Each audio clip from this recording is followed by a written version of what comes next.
राधा वल्लभ श्री हरिवंश, राधा वल्लभ श्री हरिवंश। वृंदावनेश्वरी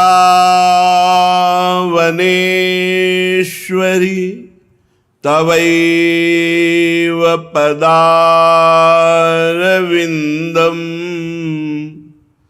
प्रेमामृतैकमकरंद रसौघपूर्णम्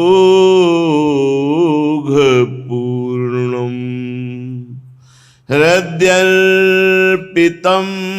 मधुपते स्मरतापमुग्रं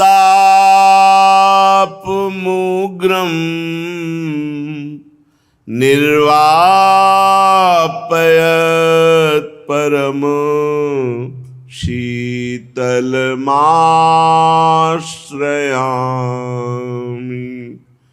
परम शीतल माश्रयामि।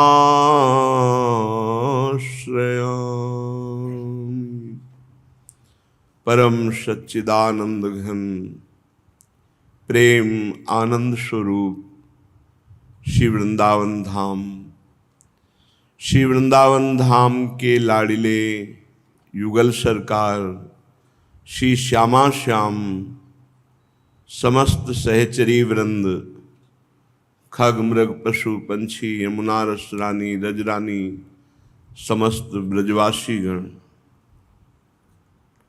अहेतु की कृपा, अहेतु की कृपा, श्री श्यामाजू की अहेतु की कृपा मानो दे, श्री श्यामाजू की अहेतु की कृपा, परमार्थ में यत्किंचित रुचि, श्री श्यामाजू की हेतु की कृपा, श्री धाम वृंदावन वास, प्रिया प्रीतम के प्रेम रंग की उपासना। अब हमें अपने में दीन भाव रखकर, बहुत छोटे बनकर इस माया के जाल से निकल जाना है। जो बड़ा बनता है या तो इतना बड़ा बन जाए कि माया के जाल को लांघ जाए, वो ब्रह्मज्ञानी महापुरुष होता है, और या इतना छोटा बन जाए कि जाल स्पर्श ही न कर पावे और निकल जाए, वो दैन्य भक्त होता है। ज्ञानी सर्वात्म भाव में स्थित हो जाता है, इसलिए माया नाम की वस्तु नहीं रहती।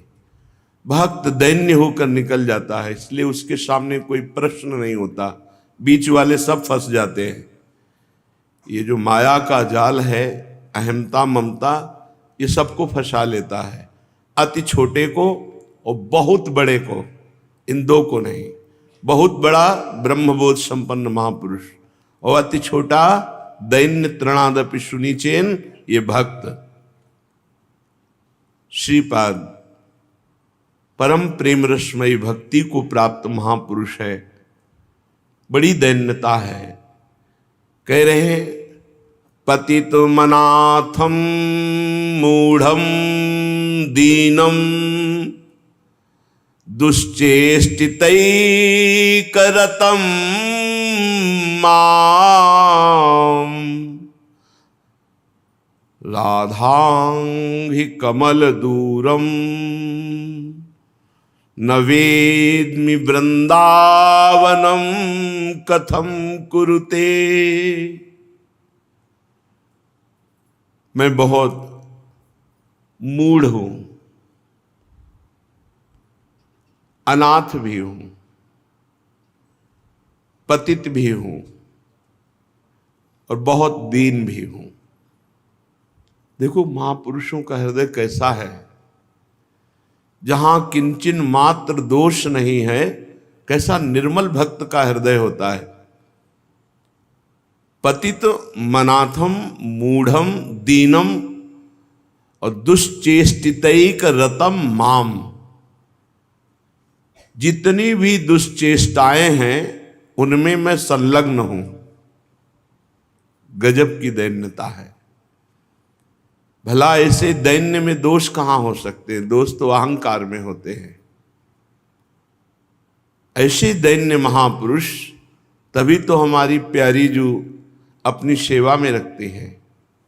ये दैन्यता बहुत दुर्लभ है। जगत में अहंकार का राज्य चलता है और भगत में दैन्य का। और दैन्य ही एक ऐसी वस्तु है जो हमें भगवान को बहुत प्यारी लगती है। भगवान बहुत प्यारे लगने लगते हैं और भगवान को बहुत प्यारी लगती है। प्रिया प्रीतम प्राण हो जाते हैं और वो प्रिया प्रीतम का प्राण हो जाता है दैन्य।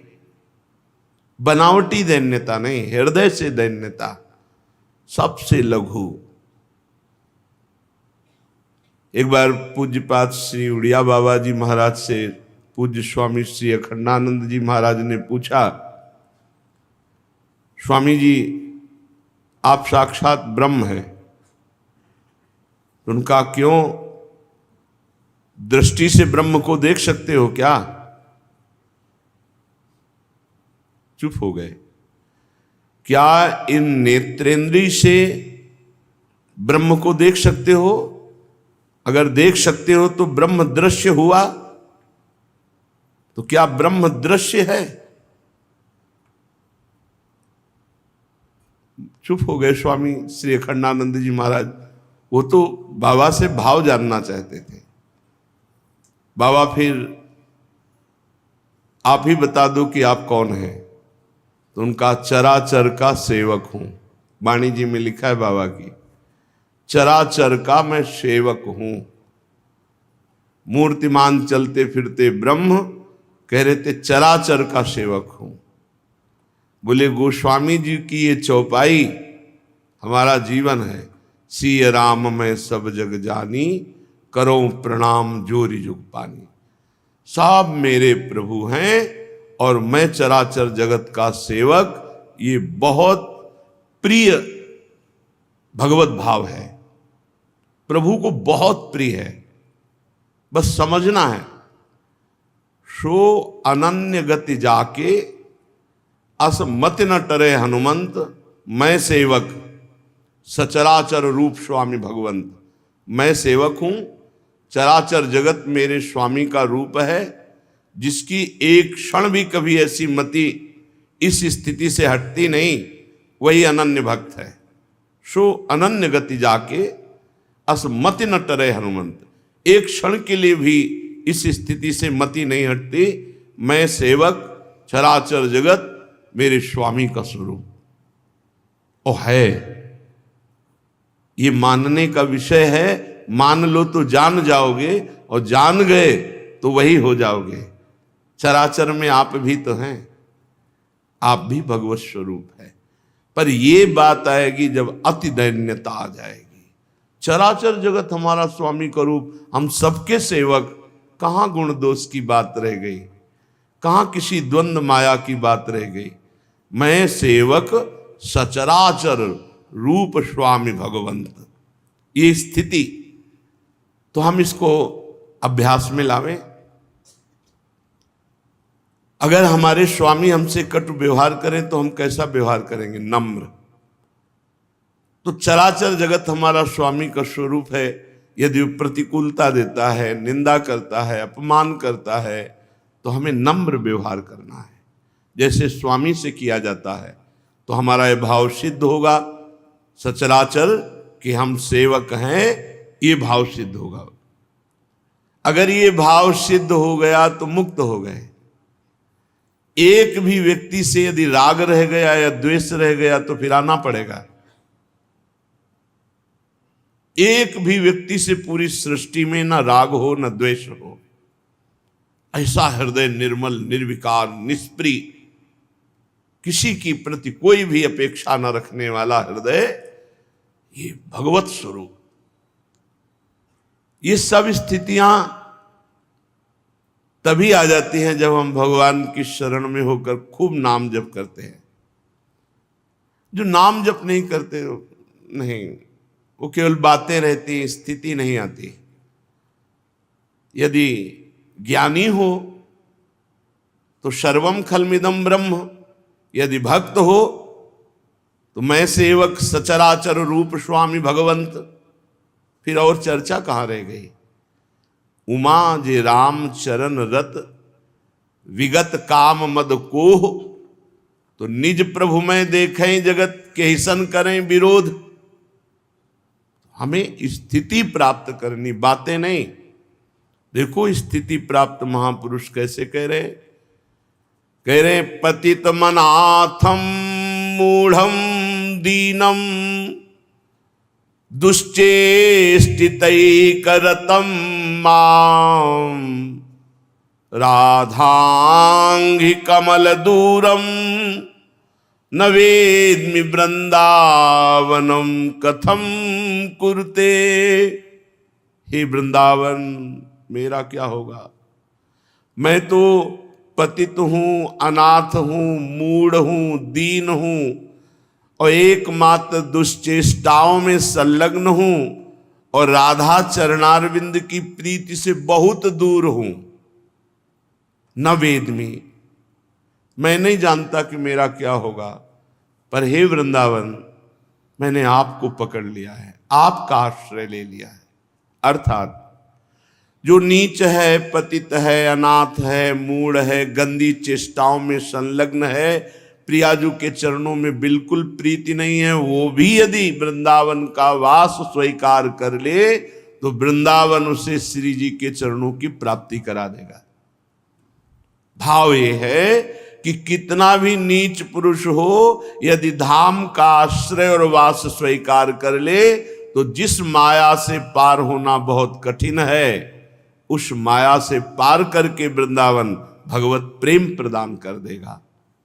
अत्यंत कुमति मत्युच्छृंखलमति सोच्य सोच्यम माम श्री वृंदावन में स्वाद्भुत कृपयात्मसात कुरुताम।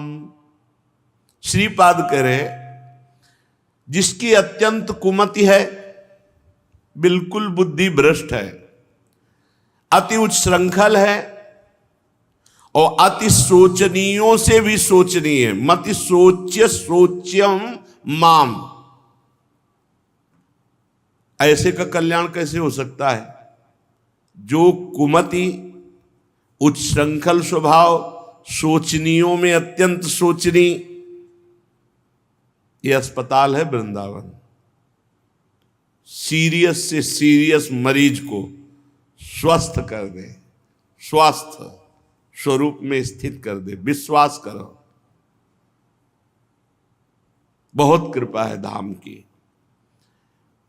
जब आप अपने अहम को श्रीधाम वृंदावन में अर्पित कर देंगे तो अहम का कनेक्शन है, फिर आपको पता चलने लगेगा वृंदावन की महिमा क्या है, प्रकाशित होने लगेगी। पार्श्व में प्रियालाल खड़े हैं, ऐसा अनुभव होता है। ये थोड़ी कि अपवित्रता या पवित्रता का कहीं भेद रह गया हो।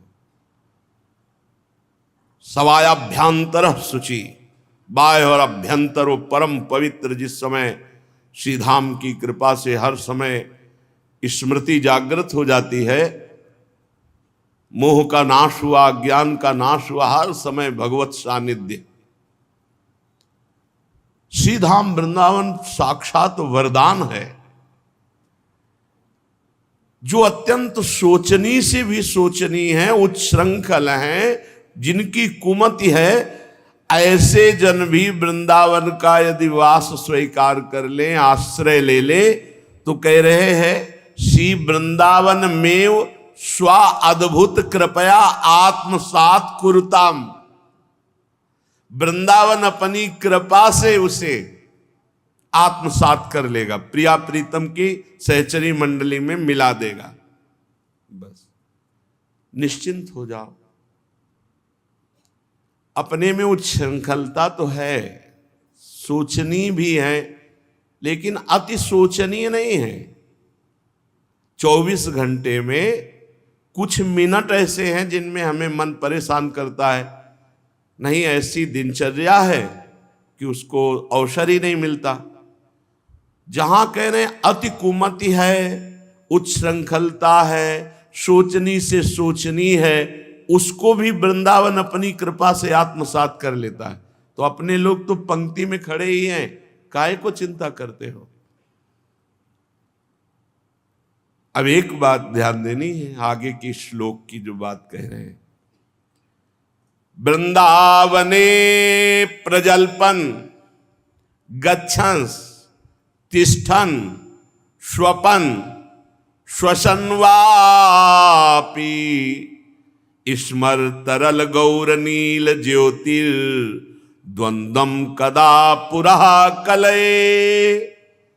अगर आपको वृंदावन वास मिल गया है, आश्रय मिल गया है, तो कह रहे हैं प्रजल्पन गाओ, बोलो वृंदावन वृंदावन वृंदावन वृंदावन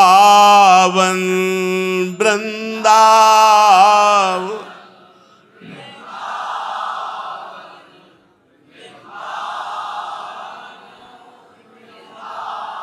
जय वृंदावन जय वृंदावन जय वृंदावन जय वृंदावन।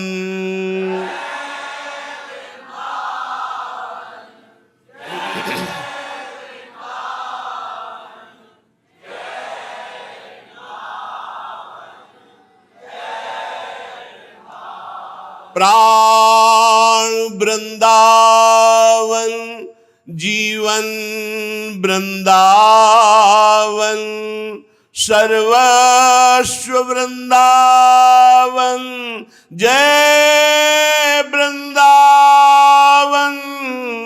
प्राण जी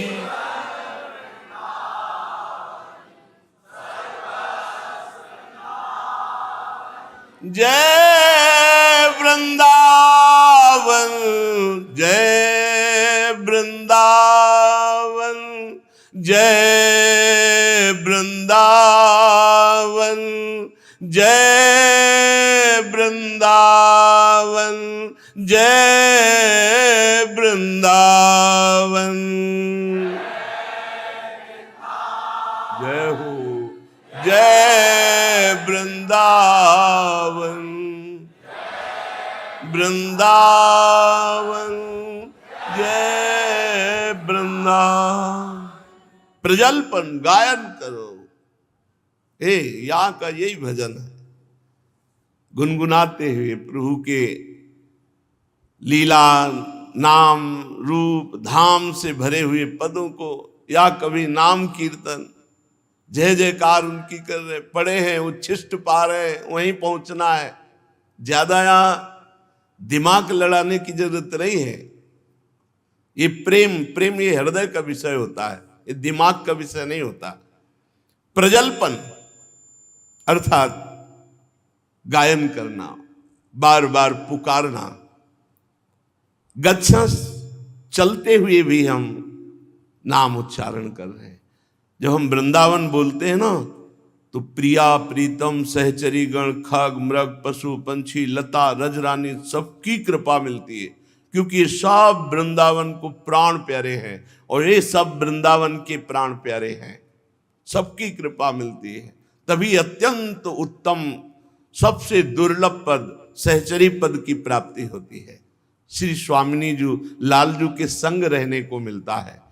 अनादिकाल से अनंत काल तक की दिव्य वृंदावन ये कोई माया रचित धाम थोड़ी है कि जब ब्रह्मा की आयु पूरी हुई तो फिर ये प्रलय को प्राप्त हो जाएगा। नहीं, महाप्रलय भी यहां प्रवेश नहीं पाता।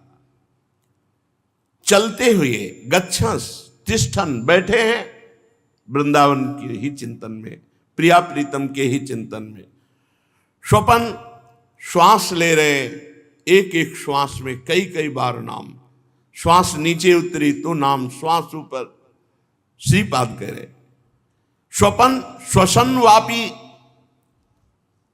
हम सो रहे हैं तो एकाग्रता पूर्वक प्रिया प्रीतम का, वृंदावन का चिंतन करते हुए सो रहे हैं, पूरा भजन माना जाएगा आपका सोना।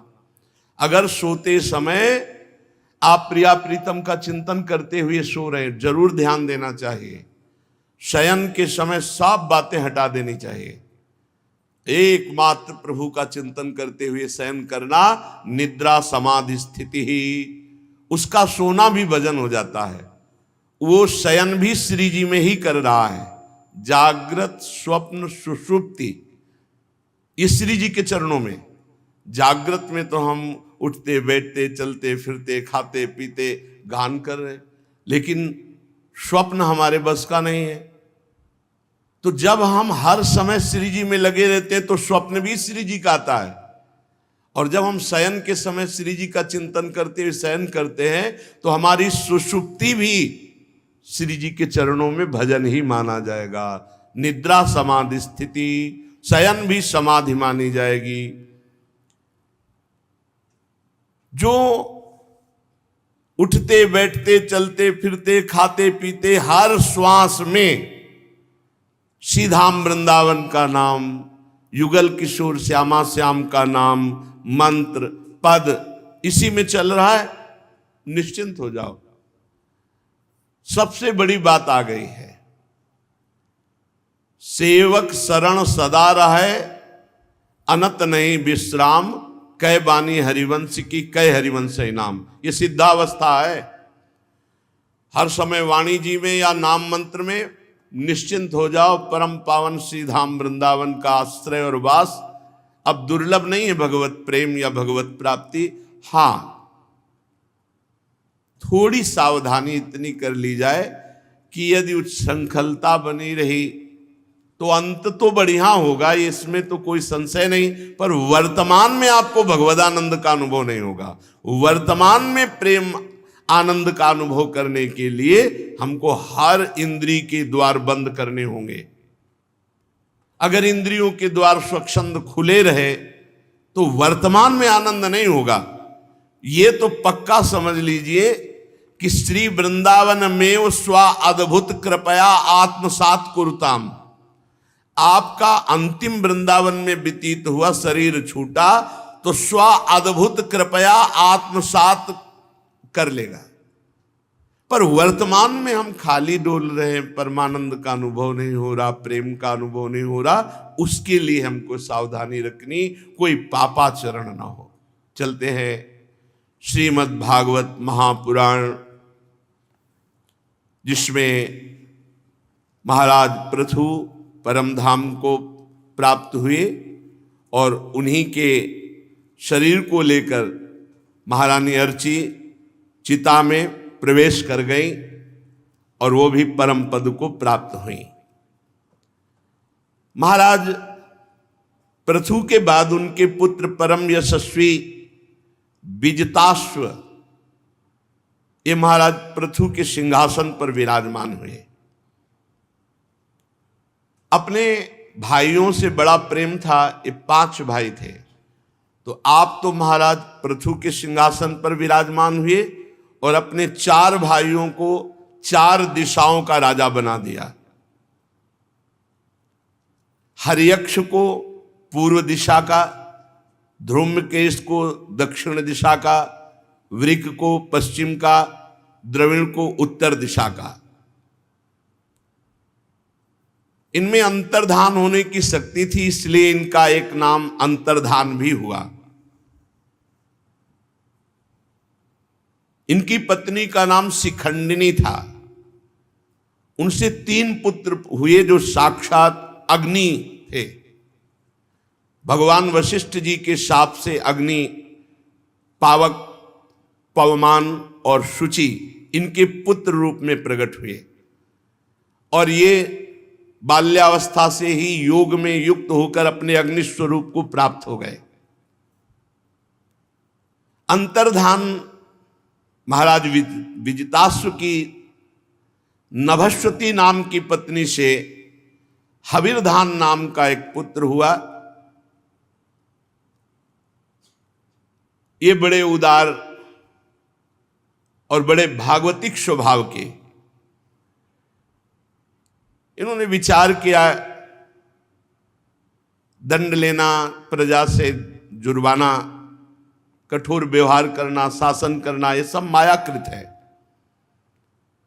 इसलिए दीर्घकालीन यज्ञ में दीक्षित होकर के निरंतर भगवान के भजन में राजकाज सब छोड़ दिया। जिसे भगवान से थोड़ा भी लगाव होता उसे संसार प्रिय नहीं लगता। ये झूठा माया का खेल नाटक दिखाई देता है, ये नाटक उसे अच्छा नहीं लगता। यज्ञ कार्य में लगे रहना और भगवान की आराधना, निरंतर भगवान के सुमिरन में मगन रहना। हविर्धान की पत्नी हविर्धानी से बरिषद, गय, शुक्ल, कृष्ण, सत्य, जितव्रत नाम के 6 पुत्र हुए।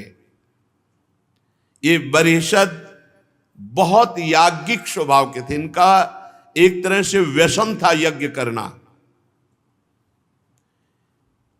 इतनी यज्ञ की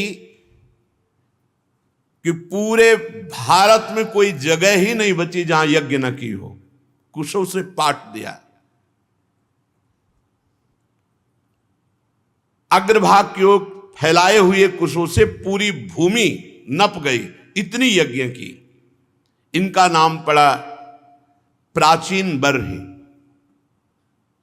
बरिषद को ही प्राचीन बर्हि कहते हैं। प्राचीन बर्हि जी ने ब्रह्मा जी के कहने से समुद्र की कन्या सतद्रुति से विवाह किया। ये सर्वांग सुंदरी थी, इतनी सुंदर थी कि जब ये भावने देने के लिए आई तो अग्नि प्रज्वलित की जाती तो अग्नि देवता मोहित हो गए और प्रगट में जैसे जैसे भावरे घूमती वैसे दर्शन करते, इतनी सुंदर थी।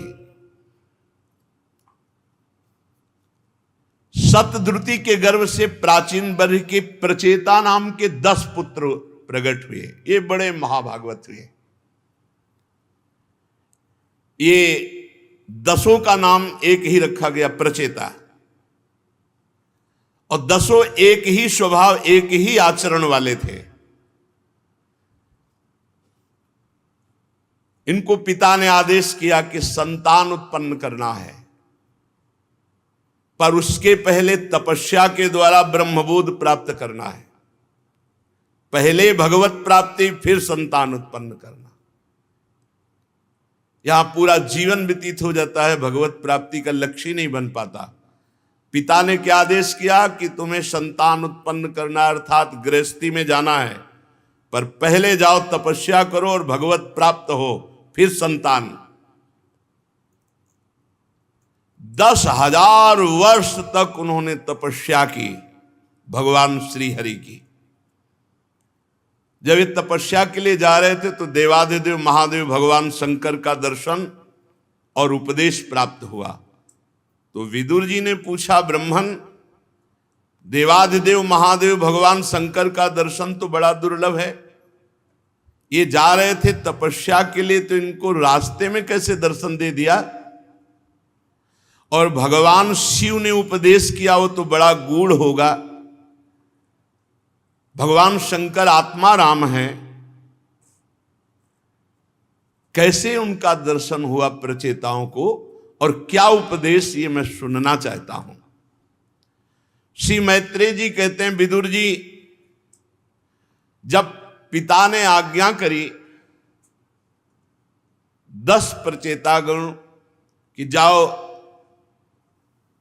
पहले तपस्या के द्वारा भगवान की प्राप्ति करो, तो पिता को प्रणाम किया और तपस्या के लिए पश्चिम की ओर चल दिए। जब कोई भगवान श्री हरि की प्राप्ति के लिए चलता है तो महादेव जी उस पर दृष्टि रखते हैं, ध्यान रखना।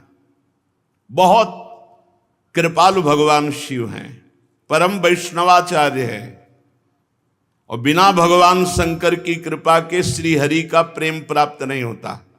किसी न किसी जन्म में, अगर इस जन्म में आपने शंकर आराधना नहीं की और हरि के भक्त हो तो किसी न किसी जन्म में शिव आराधना बनी है।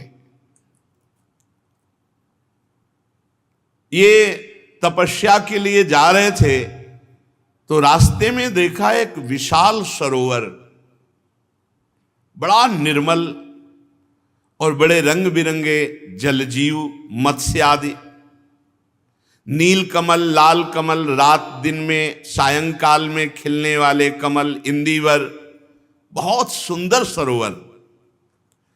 और उसके तट पर हंस, सारस, चकवा, कारंडो, जल पक्षी चहक रहे, झूम झूम कर लताएं जल को स्पर्श कर रही, बड़ी मधुर ध्वनि।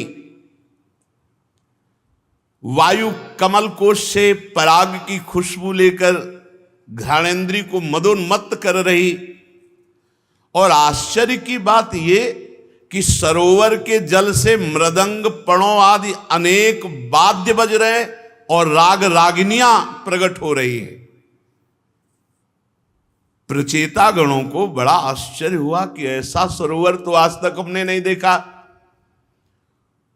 जहां से राग रागिनियां और पणों मृदंग आज बज रहे थे।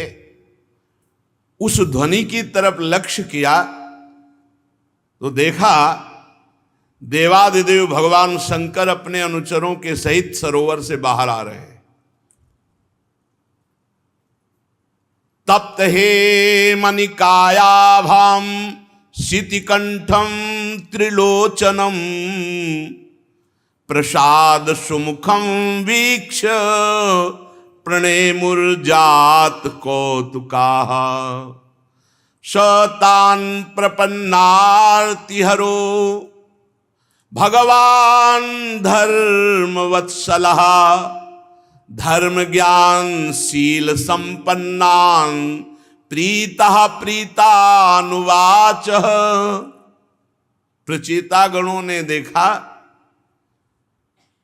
भगवान शंकर का गौर वर्ण शरीर, स्वर्ण कांति प्रकाशित हो रही, गौर में भी स्वर्ण कांति। तप्त हेम निकायाभम, श्री जी के श्रीअंग की कांति को जब महाप्रभु वर्णन करते हैं तो कह रहे कि 7 कुंभ तनु गोरी। तप्त हेम निकायाभम, भगवान शिव के श्रीअंग की आभा कैसी, एकदम गोरे और स्वर्णिम आभा प्रकट हो रही है, सुवर्ण राशि के समान कांति। तप्त हेम निकायाभम शितिकंठम त्रिलोचनम, जो समुद्र मंथन के समय विष निकला था उसे कंठ में तो नीलकंठ, त्रिलोचनम 3 नेत्र, प्रसाद सुमुखम वीक्ष प्रणेमुर्जात कौतुकाः, अपने भक्तों पर कृपा वर्षा कर रहे हैं, ऐसा स्वरूप। बड़ा आश्चर्य हुआ प्रचेताओं को भगवान शंकर का सहसा दर्शन पाकर। दसों ने साष्टांग दंडवत की। शरणागत भयहारी देवादिदेव महादेव भगवान शंकर प्रसन्न मुद्रा में उन राजकुमारों से प्रसन्न होकर बोले, तुम लोग राजा प्राचीन बर्ह के पुत्र हो, तुम्हारा कल्याण हो। जो भगवान श्री हरि की आराधना करना चाहता है या करने के लिए चलता है, मैं उसकी एक एक वृत्ति को देखता हूं। तुम जो कुछ भी करना चाहते हो मुझे पहले से पता है, और इस समय तुम लोगों पर कृपा करने के लिए मैंने तुम्हें अपने दर्शन दिए हैं। जो व्यक्ति भगवान श्री कृष्ण की शरण लेता है वो मुझे प्राण प्यारा है।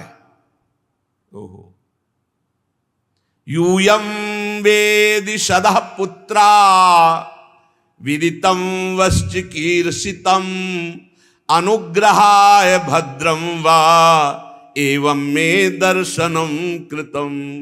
यह परम रंग सा साक्षात त्रिगुणाजीव संगितात भगवंतं वासुदेवं प्रपन्नः स प्रियो हि मे।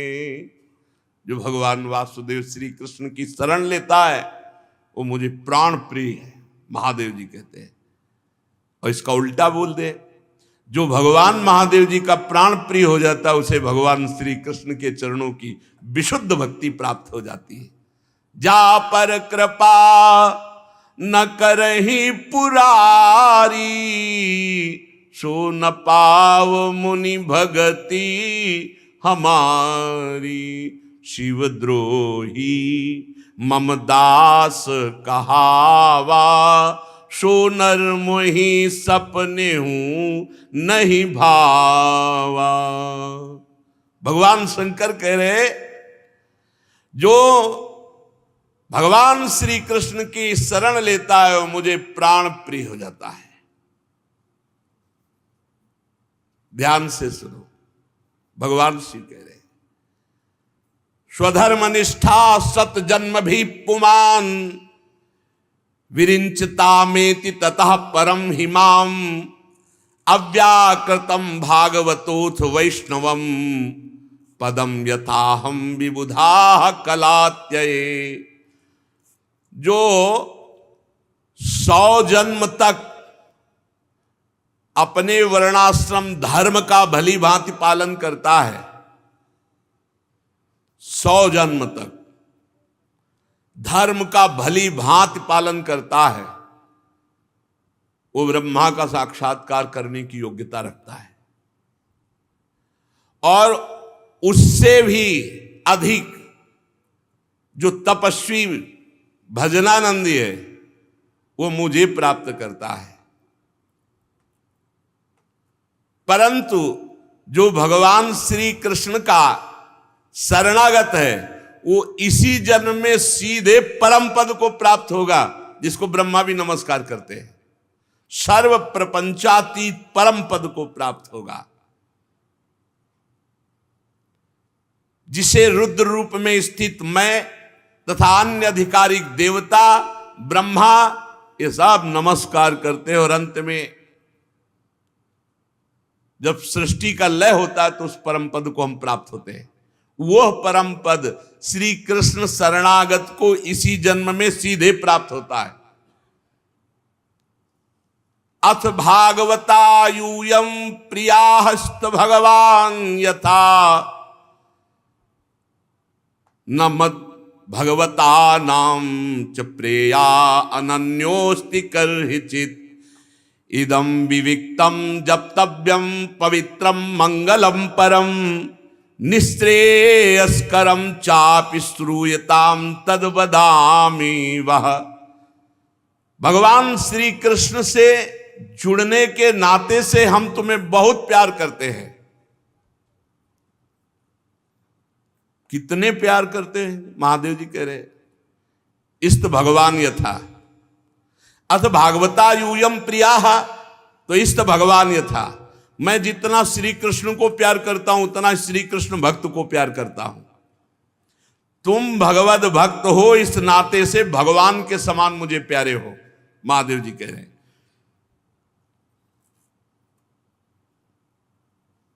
इस प्रकार भगवान के भक्तों को मैं बहुत प्यार करता हूं। भगवान शिव कह रहे हैं, अपने आप अहेतु की कृपा से प्यार करते हैं। तुम्हारे बिना पूछे तुम्हें जहां जाना है और जो सिद्धि प्राप्त करनी है, उसके लिए मैं एक तुम्हें परम पवित्र मंगलमय कल्याणकारी स्तोत्र, इसे शुद्ध भाव से जप करना, बहुत जल्दी भगवत साक्षात्कार हो जाएगा। गंगा किनारे इसका अनुष्ठान किया था। बहुत भगवान शिव का यह दिया हुआ स्तोत्र सामर्थ्यशाली है।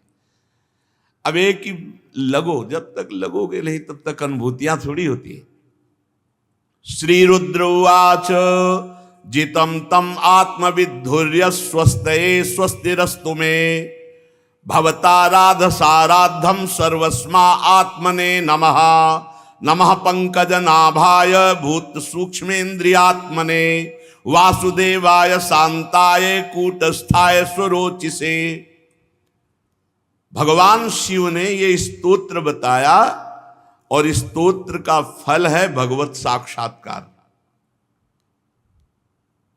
भगवान रुद्र बोले स्तोत्र, हे भगवान, आपका उत्कर्ष उच्च कोटि के आत्मज्ञानियों के कल्याण के लिए, निजानंद लाभ के लिए है। आपका उत्कर्ष मेरा कल्याण करे। हे प्रभु, आप सर्वदा अपने निरतिशय परमानंद स्वरूप में स्थित रहते हैं। ऐसे सर्वात्मक आत्मस्वरूप भगवान, आपको नमस्कार है। हे पद्मनाभ, आपको नमस्कार है।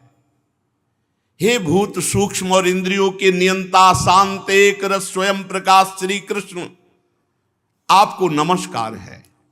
संकर्षणाय सूक्ष्माय दुरंतायांतकाय च नमो विश्व प्रबोधाय प्रद्युम्नायांतरात्मने नमो नमो अनिरुद्धाय हृषिकेशेन्द्रियात्मने नमः परमहंसाय पूर्णाय निभृतात्मने स्वर्गापवर्ग द्वाराय नित्यं शुचिसदे नमः। नमो हिरण्यवीर्याय चातुर्होत्राय तंतवे नम ऊर्ज इसे त्रय्या पतये यज्ञ रेतसे तृप्तिदाय च जीवानाम नमः सर्वरसात्मने। हे प्रभु, आप सबसे सूक्ष्म हैं, अणुअणियान, छोटे से छोटे। सबसे छोटे कौन? बोले भगवान। और सबसे बड़े कौन? बोले भगवान। अणुअणियान महतो महियान। तो बीच में कौन? बोले श्री भगवान। आप ही सूक्ष्म हैं, आप ही अनंत है, और आपके द्वारा ही संपूर्ण लोकों का संहार होता है। ध्यान से सुनो तो अज्ञान खत्म हो जाएगा। सूक्ष्म से सूक्ष्म, छोटे से छोटे भगवान, बड़े से बड़े श्री भगवान, और आप ही संसार का संहार करते हैं। और इस संसार का संहार करने वाले अहंकार, संकर्षण, उद्गम बुद्धि के अधिष्ठाता प्रद्युम्न, आपको नमस्कार। इंद्रियों के स्वामी, मनस्तत्व के अधिष्ठाता भगवान अनिरुद्ध, आपको बार बार नमस्कार। आप अपने तेज से जगत को व्याप्त करने वाले सूर्यदेव हैं, आपको नमस्कार। सीधे भगवान हैं सूर्यदेव, सीधे भगवान के दर्शन होते हैं। कहां ज्ञान है? पूर्ण होने के कारण आप में ना वृद्धि है ना क्षय है, ना आप में बढ़ना है ना विनाश है। ये लीला है। आपको नमस्कार है। आप स्वर्ग और मोक्ष के द्वार हैं, जो निरंतर पवित्र हृदय से आपका चिंतन करते हैं, जो चाहे प्राप्त हो जाए, स्वर्ग मोक्ष प्रेम, आपको नमस्कार है। आप ही सुवर्ण रूप वीर से युक्त चातुर्होत्र कर्म के साधन विस्तार करने वाले भगवान अग्निदेव हैं। हे अग्निदेव स्वरूप श्री कृष्ण, आपको नमस्कार। आप ही पितर और देवताओं के पोषक सोम हैं, चंद्रदेव, आपको नमस्कार। तीनों वेदों के अधिष्ठाता वेद स्वरूप, आपको नमस्कार। समस्त प्राणियों को तृप्त करने वाले जल स्वरूप, आपको नमस्कार। समस्त प्राणियों के देह आप हैं, पृथ्वी आप हैं, ये विराट संसार आप हैं, इसी त्रिलोकी को पालन करने वाले आप हैं। आप ही सबकी श्वासों में वायु रूप से, प्राणवायु रूप से, आपको नमस्कार। भगवान ही भगवान। आप अपने गुण शब्द के द्वारा समस्त पदार्थों का ज्ञान कराने वाले बाहर भीतर आकाश रूप से, इसलिए हे आकाश स्वरूप श्री कृष्ण, आपको नमस्कार। आप ही वैकुंठ लोक हैं, आपको बार बार नमस्कार।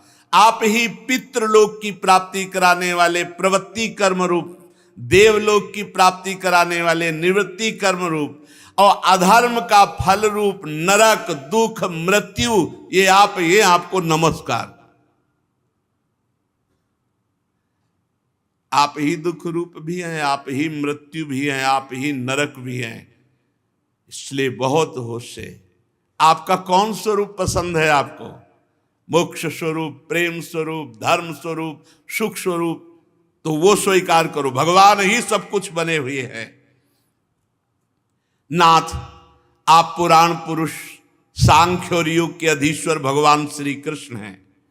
आप सब प्रकार की कामनाओं की पूर्ति करने वाले मंत्र मूर्ति महान धर्म स्वरूप हैं। आप मंत्रमय हैं। ये जो आप मंत्र ध्यान करते हो साक्षात भगवान है, साक्षात प्रभु हैं। करो ना ध्यान, ध्यान करते हुए मंत्र जपो, देखो अभी कैसी शक्ति जागृत होती है।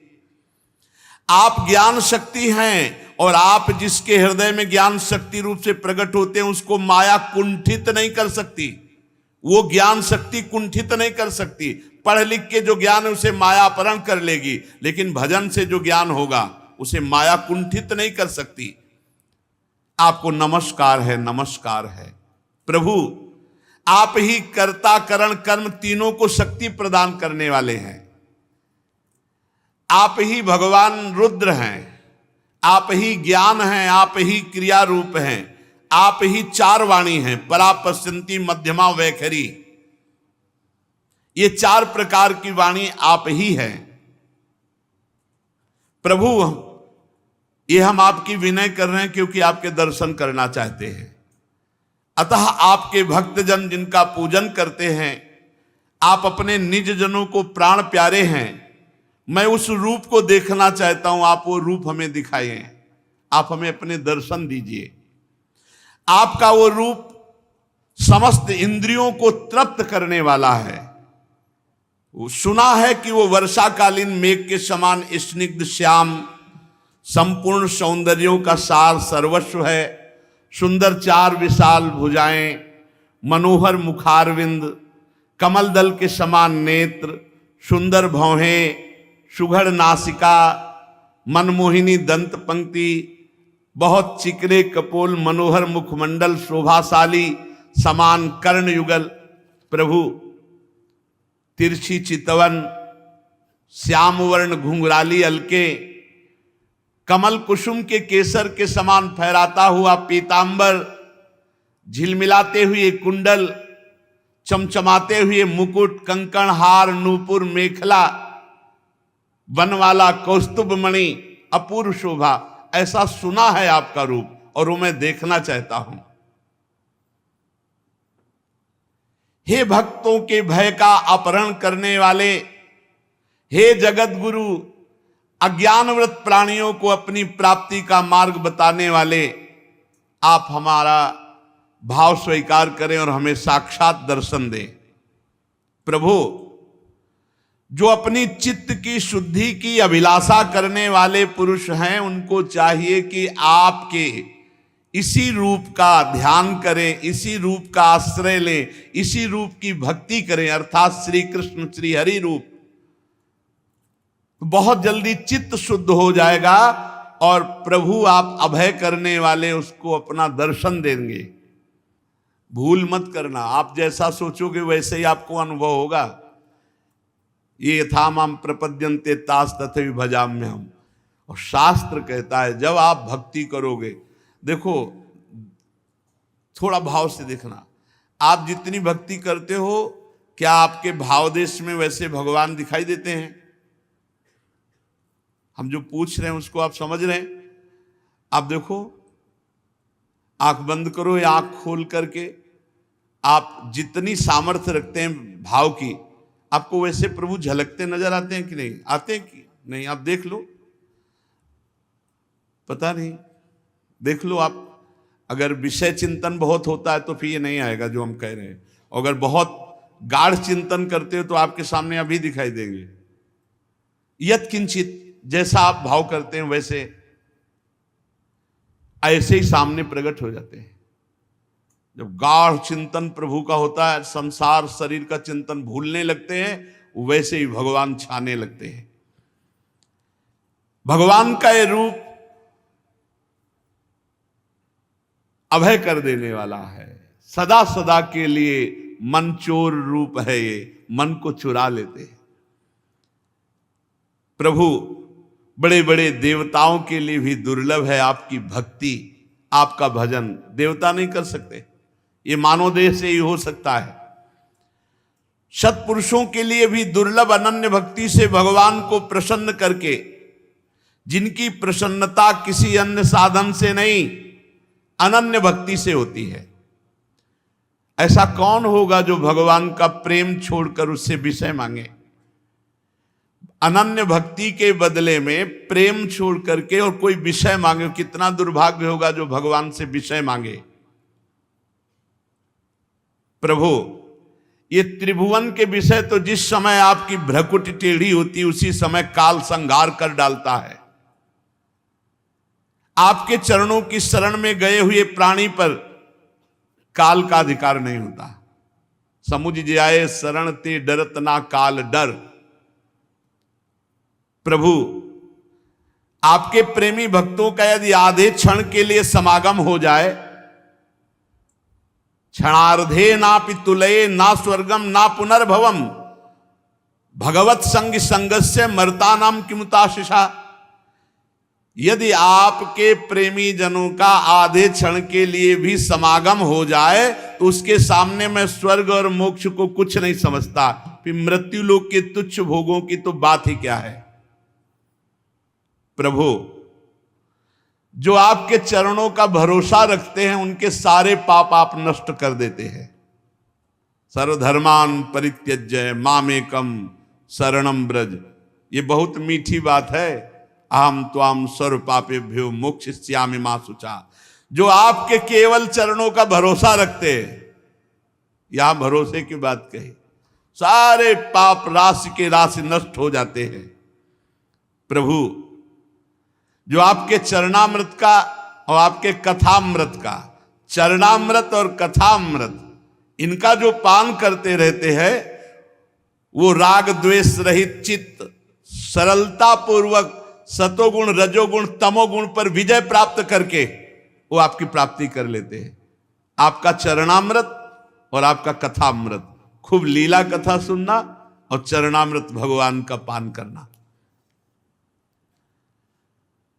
जिन साधक का चित्त भक्ति योग से अनुग्रहित एवं विशुद्ध होकर ये भगवत प्राप्त होने की स्थिति का वर्णन है इसमें। नायस्य चित्तम बहिरर्थ विभ्रमम तमो गुहायाम च विशुद्धमाविशत यद भक्ति योगानुग्रहीत मंजसा मुनिर्विचष्टे ननु तत्र ते गतिम। ऐसी स्थिति में भगवत साक्षात्कार होता है। सरल भाषा में उड़िया बाबा ने इसी को कहा, जिसका किसी भी नवीन विषय भोगने की इच्छा का भाव खत्म हो गया है, जो पूरे विश्व में राग द्वेष से रहित है, वो भगवत प्राप्त है या भगवत प्राप्ति होने वाली है। यहां वर्णन करते हैं, नायस्य चित्तम बहिरर्थ विभ्रमम। जिस साधक का चित्त किसी भी विषय में नहीं जा रहा है, ना अच्छा न बुरा, न सत न असत, जिसे कहा गया न सोचति न कांक्षति। नायस्य चित्तम बहिरर्थ विभ्रमम, डूबा है नाम में, मंत्र में, रूप में, लीला में, ना कोई बाहर विषय ना कोई अंदर विषय चिंतन। तमो गुहायाम, जो अज्ञान रूपी अंधकार में प्रकृति में आकर्षित होकर जाना, ये सब खत्म हो चुका है। इतना भजन में स्थिति है कि जो अज्ञान के कारण मना खष्टान इंद्रियाणि प्रकृति स्थान करसती, वो खत्म हो चुका है। ना अंदर विषय चिंतन, न बाहर कोई लुभायमान विषय, न बाहर भटकना, ना अंदर से किसी गुण का प्रवाह। बोले वो अनायास ही आपका दर्शन पा जाता है। अनायास ही भगवान का किसी भी क्षण दर्शन हो सकता है। अब जिसके अंदर किसी भी भोग की इच्छा नहीं, मंत्र नाम में इतना डूबा हुआ है कि भटकी नहीं रहा, मन जा ही नहीं रहा, अब वो किसी क्षण भगवत साक्षात्कार कर सकता है। कितना विजय में सुख होता है वो वही जानते हैं जो विजय को प्राप्त होते हैं। सोचो, जब साधारण खेलों में विजय होती है तो पूरा भारत उत्साह मनाता है, नहीं बोले वो अमुक खेल में वो विजय प्राप्त किए तो पूरा भारत आनंदित।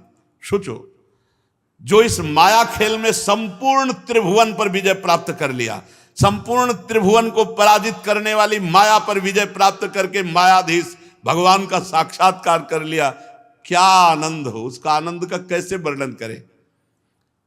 किसको होता है? बोले नायश्च चित्तम बहिरर्थ विभ्रमम तमो गुहायाम च विशुद्ध माविशत यद भक्ति योगानुग्रहित मंजसा मुनिर्विचष्टे ननु तत्र ते गतिम। जिसका चित्त भक्ति योग अर्थात भगवान में इतना तन्मय है कि बाहर के विषय का कोई भी आकर्षण नहीं, वो अंदर जो मन विषय देता रहता है वो भटकना बंद कर दिया, सतोगुण रजोगुण तमोगुण का कोई प्रभाव उसके ऊपर नहीं पड़ रहा, हर समय भजन में डूबा हुआ, बोले वो अनायास ही आपके स्वरूप का दर्शन पा जाता है, किसी क्षण भगवत साक्षात्कार हो सकता है।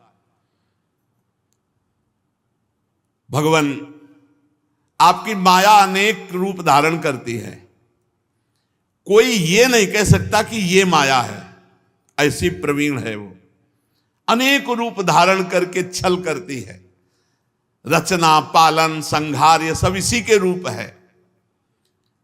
परंतु आप में कोई विकार माया पैदा कर दे जैसे संभव नहीं, ऐसे उस भक्त में माया विकार पैदा कर दे संभव नहीं जो आप में चित्त जोड़े हुए है। माया जो आपसे विमुख लोग हैं उनमें भेद बुद्धि पैदा करती है, जो आपके सन्मुख भक्त जन है उनमें नहीं। जैसे आप परमात्मा पर माया कोई प्रभाव नहीं डाल सकती, ऐसे जिनका चित्त हर समय प्रभु में जुड़ा है उस पर माया कोई प्रभाव नहीं डाल सकती। जैसे आप परम स्वतंत्र हैं वैसे ही वो भी भक्त परम स्वतंत्र हो जाता है। जो आपका पूजन करते हैं, आपकी उपासना करते हैं, आपका नाम जप करते हैं, आपकी शरण में हैं, उन्होंने ही वेद और शास्त्रों का सच्चा ज्ञान प्राप्त किया है। वही कोविदा हैं, वही सच्चे शास्त्र के ज्ञानी हैं जो आपका पूजन करते हैं। बस इसी को पकड़ लो, भगवत सेवा करना। हम तुम्हें कैसे बताएं, ठाकुर जी जरूर विराजमान कर लो सेवा में, ये पकड़ लेते हैं, ये खेलने लगते हैं, ये चित्त चुराते हैं। मतलब शब्द हमारे पास नहीं है, हम इस बात से अनभिज्ञ थे। हम तो इतना ही जानते थे अपनी इंद्रिय और मन को अधीन करके अपने स्वरूप में स्थित हो जाला। ये तो वृंदावन की लीला कहते हैं ना, वृंदावन की लीला मत समझो गुरु को चीरा, यहाँ ऋषि मुनि गए हार जपे जा राधे राधे। अरे गजब की ठाकुर की लीलाएं हैं, गजब की आश्चर्यमयी लीलाएं हैं। हम ये कहते सबसे प्रार्थना करते हैं कि जरूर चाहे छोटे ही श्री विग्रह युगल सरकार के जरूर विराजमान करो, जरूर उनको श्रृंगारित करो, जरूर उनको दुलार करो। अगर ऐसे 4 पत्ते की टहनी भी लेकर ऐसे उनको श्रृंगारित कर दोगे ना, वो रीझ जाएंगे। बहुत रिझवार ठाकुर, सेवा जरूर कर। देखो यहां जो पुरुष शीघ्र सिद्धि प्राप्त करना चाहता है, सिद्धि का तात्पर्य तो भगवत प्राप्ति, वह भगवान के श्रीअंग का पूजन सेवा, नाम जप, भगवान की शरण। तो वेदे च तंत्रे च त एव कोविदाः, बोले शास्त्र में, तंत्र शास्त्र में, वेद में जो रहस्य है वो सच्चा ज्ञानी है, वो जान गया यही रहस्य है। भगवान का पूजन करना, भगवान की आराधना करना, नाम जप करना, उनको पद सुनाना, उनको दुलार करना। अरे पूछो मत, बस शब्द नहीं है, हम इतना कहते हैं कि सेवा जरूर करो, जरूर सेवा करो, जरूर सेवा करो। छोटी सी सेवा को बहुत करके मानते हैं और फिर ये चित्त में सवार हो जाते हैं। फिर ये जो कितना दुलार होता है जब वो कहते हैं कि हमें ये दो, कैसा लगेगा जब प्रभु आपसे कहे हमें ये पहनाओ, हमें ये पवाओ, हमको वहां घुमाओ, कैसा लगेगा आपको? रोना आएगा, रोना आएगा। जब आपसे बात करेंगे तो आपको पता चलेगा, और बात तब करेंगे जब आप किसी से बात नहीं करोगे, केवल उन्हीं से बात करोगे, उन्हीं का श्रृंगार करोगे, उन्हीं को देखोगे तो बात करने लगेंगे। अनन्य भक्ति। प्रभु इस सृष्टि की पूर्व माया आपकी ही शक्ति से सोई रहती है, आपकी ही शक्ति से जगती है, और आपकी शक्ति से ही सब कुछ रच देती है। ये आपकी शक्ति है। प्रभु आप अपनी माया को स्वीकार करके ही जरायु, जंडक, स्वेदज, उद्भिद 4 प्रकार के 84 लाख योनियों के रूप में आप ही प्रकट होते हैं। खुला लिखा हुआ है, हमारे दिखाई नहीं दे रहा, वही है। प्रभु इन शरीर और इंद्रियों में रहकर तुच्छ विषय को जो भोगता है, वो अंश या पुरुष जो जीव कहलाता है, वो आप ही है। बस यही समझना है, यही समझना है। भूल गए हम। प्रभु को दोष देने के लिए बहुत जन आते हैं, भगवान ने ऐसा क्यों किया, भगवान ने ऐसा क्यों रचा। अरे बावरे, तू कौन है? देख तू कौन है। जब देखेगा तो सारे प्रश्न समाप्त हो जाएंगे।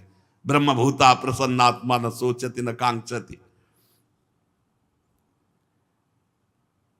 प्रभु जैसे वायु अपने असहनीय प्रचंड झोंकों से मेघों को तितर बितर करके नष्ट कर डालती है, ऐसे ही माया का प्रबल वेग मोह ग्रस्त करके जीव को प्रमादवश दौड़ाए हैं। ये कार्य करना, ये करना, ये कर लिया, ये करूंगा, ऐसा हो जाएगा।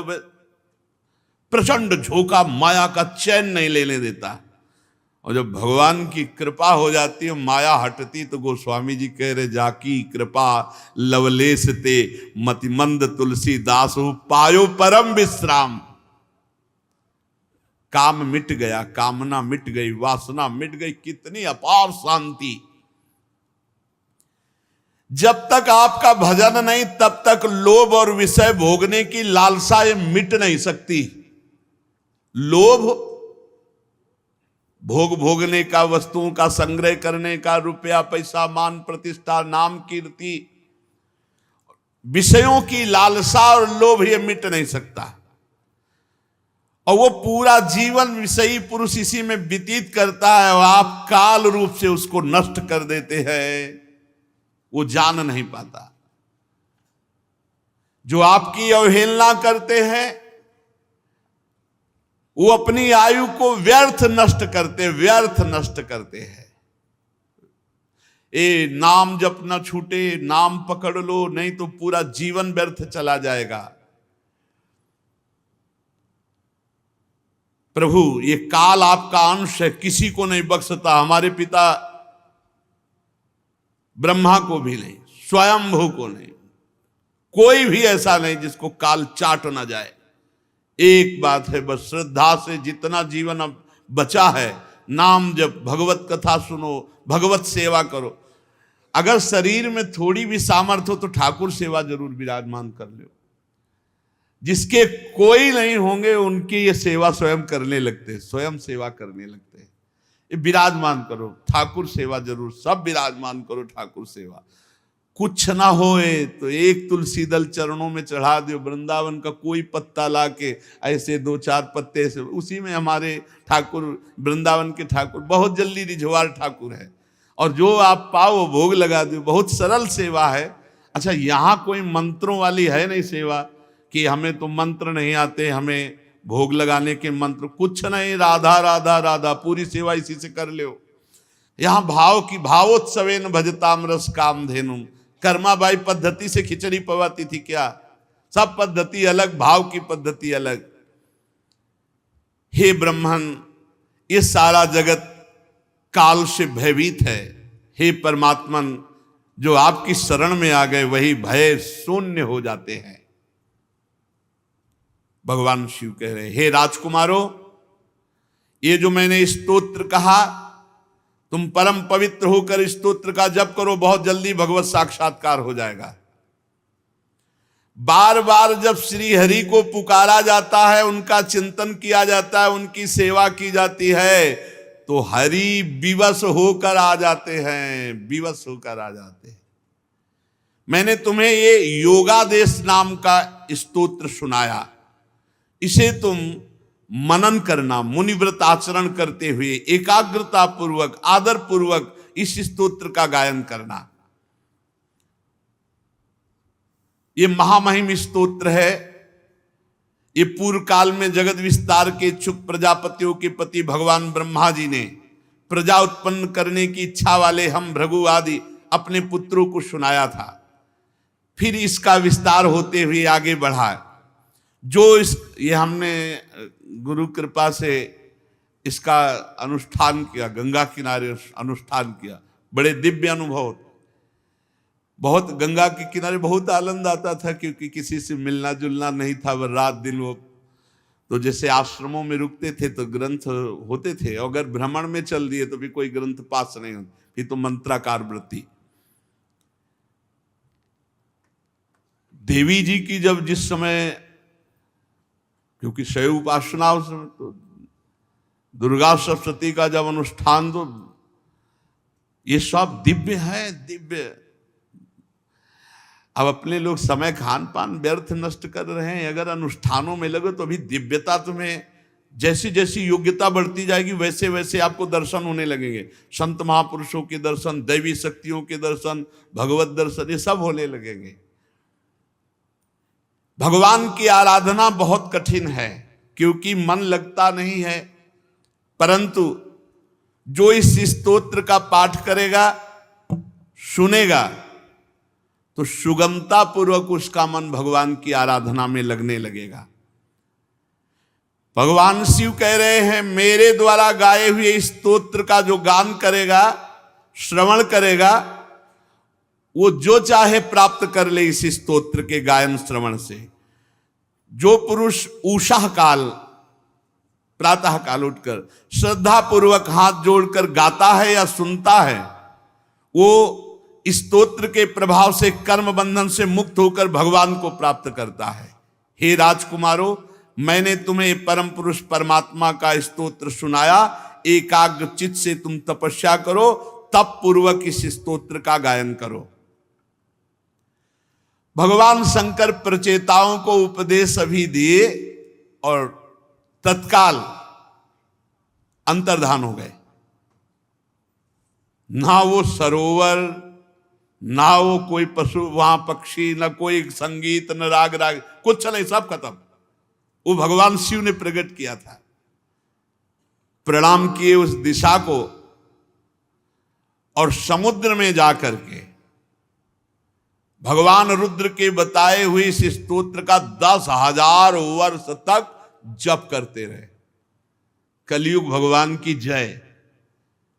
10,000 100 वर्ष की आयु अपने, अगर पूरी आयु, और उसमें बच्चापन तो ऐसे ही चला गया, सोने वाला समय ऐसे ही चला गया।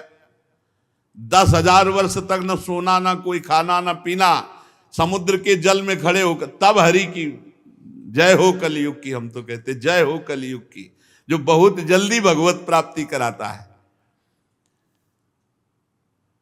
10,000 वर्ष तक तपस्या में, और इधर उनके पिता जो प्राचीन बर्री थे, वो यज्ञ में,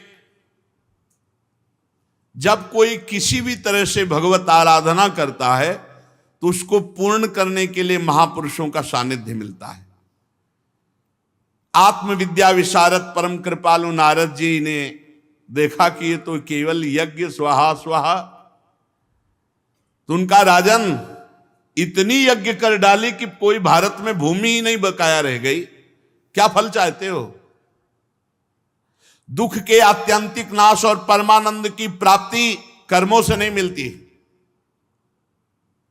राजा ने कहा, प्राचीन बर्री जिनके पुत्र अभी तपस्या में 10,000 वर्ष तक, ये यज्ञ में, उनका मेरी बुद्धि तो कर्म में ऐसी फंस गई है कि मुझे लगता है इसके सिवा और मैं कुछ कर नहीं सकता, यज्ञ के सिवा। और आप कहते कर्मों से दुख के आत्यंतिक नाश और परमानंद की प्राप्ति नहीं होती, तो कैसे होती परमानंद की प्राप्ति? क्योंकि हम तो गृहस्थ में पुत्र, स्त्री, धन, यज्ञ आदि करके यही परम पुरुषार्थ मानते हैं। देवर्षि नारद जी के चरण पकड़ करके प्राचीन बर्ही ने कहा, मेरा परम कल्याण कैसे हो, आप उपदेश कीजिए। देवर्षि नारद ने कहा, उपदेश तो बात के पहले आकाश में देखो। देखो, तुमने इन जो यज्ञों में बलि दी है वो सब आकाश में तुम्हारा इंतजार कर रहे हैं, और जे भी तुम्हारा शरीर छूटा ये सब तुम्हारी दुर्गति के कारण बने, ये सब तुम्हें भयानक पीड़ा देंगे। ये मत समझो कि तुम्हें भगवान की प्राप्ति हो जाएगी। जो तुमने इन जीवों को कष्ट दिया है ये सब लोहे के सींगों से युक्त तुम्हें छेद छेद कर मारेंगे, ये तुम्हें बहुत कष्ट देंगे।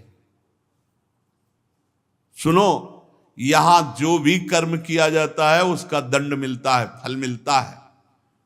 तुमने इन जीवों को मारा, शिकार में जीवों को मारा, ये सब तुम्हें मारेंगे। आकाश में देखो।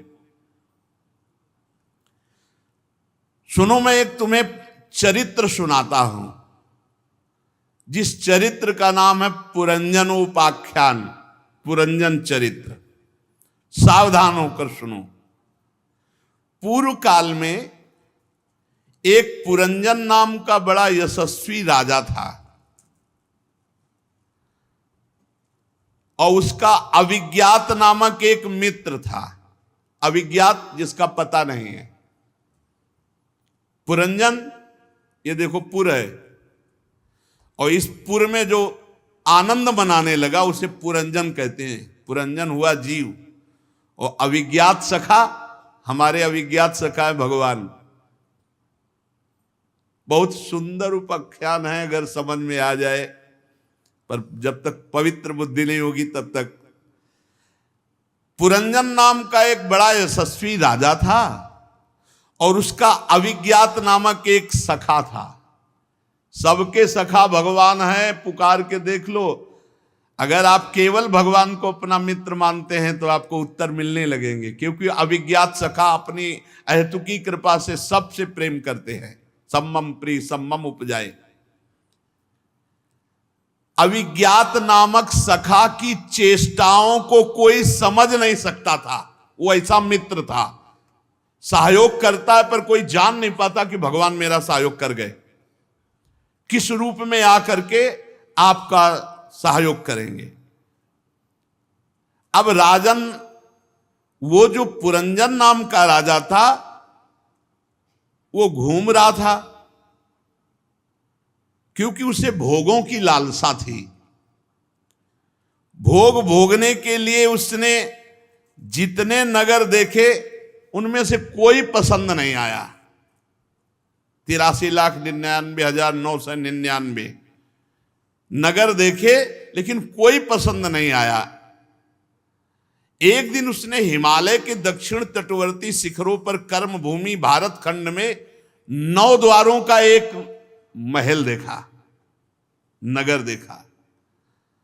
सब प्रकार से सुलक्षण संपन्न नगर था, 9 द्वारों का। कितने द्वार है इसमें? 9। ये पसंद आया पुरंजन को, जीव को ये शरीर पसंद आया।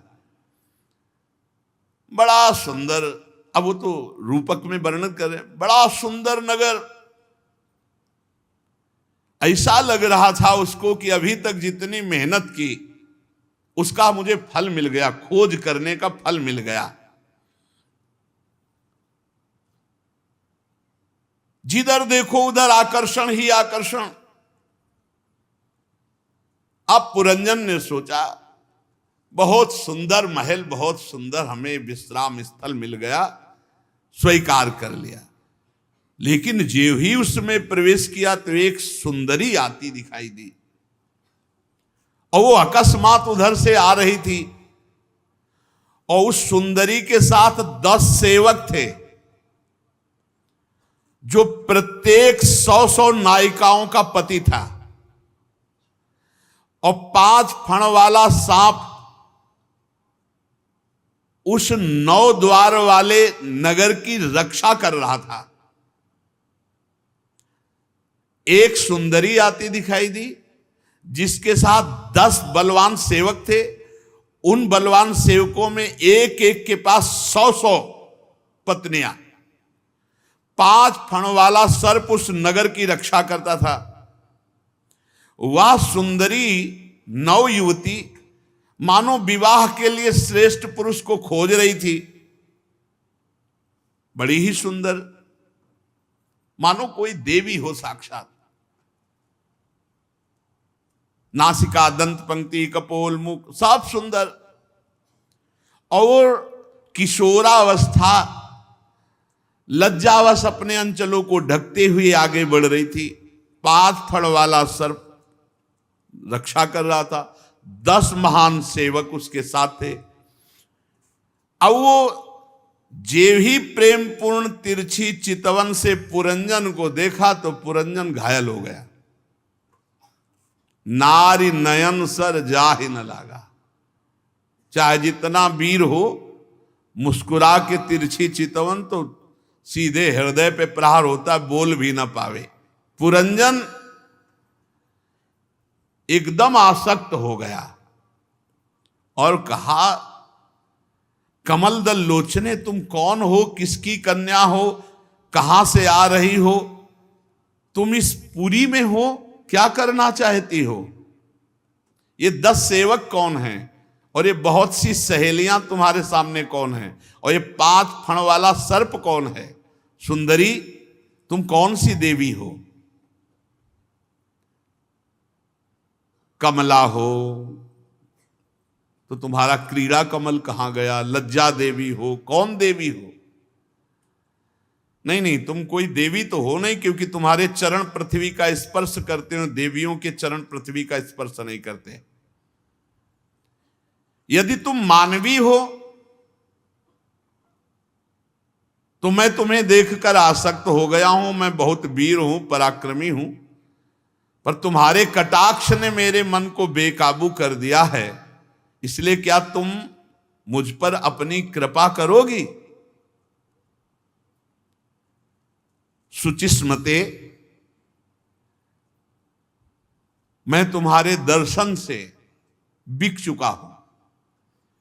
नारद जी कहते हैं, वीरवर जब राजा पुरंजन ने अधीर होकर, दैन्य होकर याचना की, ये कामदेव ऐसा विचित्र धनुर्धर है कि कोई कितना भी बलवान हो, जब ये बाण संधान कर देता है तो घुटने के बल हो जाता है। वो पैर छुएगा, हाथ जोड़ेगा, विनय करेगा, जैसा चाहे वैसा, अधीनता। पुरंजन अधीन हो गया उस नवयुवती को देखकर। उस नवयुवती ने कहा, नर श्रेष्ठ, मुझे पता नहीं कि मैं कौन हूं। बहुत सुंदर उपाख्यान है। मुझे पता नहीं उत्पन्न करने वाला कौन है। मैं ना अपने को जानती हूं ना दूसरे को जानती हूं। मेरा गोत्र क्या है, कुल क्या है, नाम क्या है, मैं कौन हूं, कहां उत्पन्न हूं, मुझे कुछ पता नहीं। बस इतना देख रही हूं कि मैं इस पुरी में सामने तुम हो। यह भी मुझे पता नहीं कि पुरी किसने बनाई। प्रियवर, ये मेरे सखा और मेरी सहेलियां हैं, और ये सर्प इस पुरी की रक्षा करता है। आप यहां पधारो, आपका मंगल हो, और मैं आपको विषय भोगों की इच्छा पूर्ति करती रहूंगी। अपने साथियों के साथ जो भोग कहोगे वो भोग प्रस्तुत करती रहूंगी। अब वो पुरंजन 9 द्वार वाली इस नगरी में बहुत आनंदित हो गया। पुरंजनी ने कहा कि मैं अनन्य हूं, आपको छोड़कर किसी के साथ मैं रमण नहीं करूंगी, और मैं बहुत प्रवीण हूं, हर भोग को परोसूंगी आपके पास, जो चाहोगे। अब क्या था, पुरंजन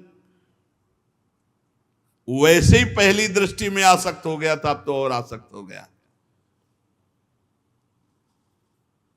संसार त्यागी यतिजन जिस महासुख को प्राप्त होते हैं, उस सुख को भुलाने वाली पुरंजनी के चक्कर में पड़ के राजा पुरंजन अपना अस्तित्व ही समर्पित कर दिए। पुरंजनी ने कहा कि वीरवर, लोक में मेरी जैसी स्त्री जिसको प्राप्त हो जाए फिर उसे कोई ठुकरा सके ऐसा कोई पुरुष नहीं, और आप जैसा पुरुष मिल जाए मैं ठुकरा दूं ऐसा हो नहीं सकता। अब उन दोनों ने बात पक्की कर ली और 100 वर्ष तक उस 9 द्वार की पुरी में रहकर आनंद भोगना प्रारंभ किया, विषय आनंद। उस नगर में जो 9 द्वार थे उनमें 7 नगरी के ऊपर थे, नगरी के ऊपर 1 2 3 4 5 6 7 और 2 नीचे के द्वार। जब जब इस नगरी का जो राजा हुआ तो इन्हीं द्वारों से आया और इन्हीं द्वारों से निकला। 5 पूर्व की ओर, 1 2 3 4 5, एक दक्षिण की ओर, एक उत्तर की ओर, 2 नीचे पश्चिम की ओर द्वार। पूर्व की ओर पहला द्वार है खद्योता, आविर्मुखी नाम के 2 द्वार एक जगह। राजा पुरंजन अपने मित्र द्युमान के साथ विभ्राजित नगर देश को जाता है, अभी तो कथानक रूप में। नलिनी नालिनी नाम के 2 द्वार, ये अवधूत सौरभ के साथ, और पूर्व दिशा की ओर मुखिया नाम का 5वां द्वार उनसे होकर रसज्ञ विपण के साथ बहुधन आपण देश को जाता है। पुरंजन इन्हीं द्वारों में, जो पश्चिम दिशा की ओर आसुरी नामक द्वार है वो दुर्मद के साथ ग्रामक देश को जाता है। नैऋत्य नाम का जो दूसरा पश्चिम द्वार है वो लुब्धक के साथ वैशस नामक देश को जाता है। पुरंजन इन्हीं द्वारों में घूमता रहा।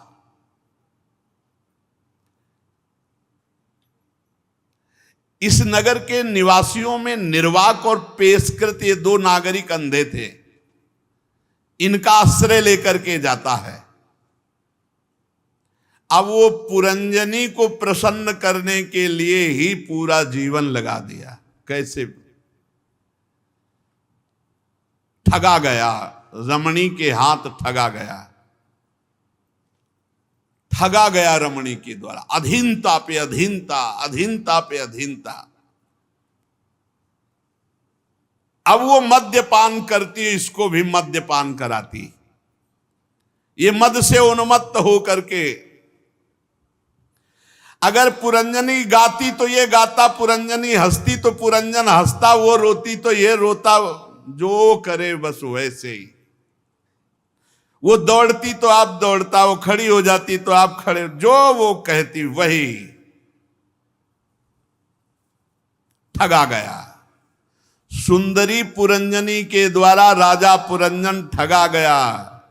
पूरा का पूरा पुरंजनी का जो परिकर था इस राजा को रौंद दिया, अपने अधीन कर लिया। वो मूर्ख अपने को घर पाले हुए बंदर के समान बना लिया। इसका रूपक आगे वर्णन करेंगे। अब एक दिन राजा पुरंजन अपना विशाल धनुष, सोने का कवच, अक्षय तरकस धारण करके 11वें सेनापति के साथ 5 घोड़ों के शीघ्रगामी रथ में बैठकर पंचप्रस्थ नाम के वन में गया। 2 पहिए, 1 धुरी, 3 ध्वजा, 5 डोरी, 1 लगाम, 1 सारथी, 1 रथी बैठने का स्थान जहां पुरंजन बैठा। बहुत सुंदर नारद जी रूपक दे रहे।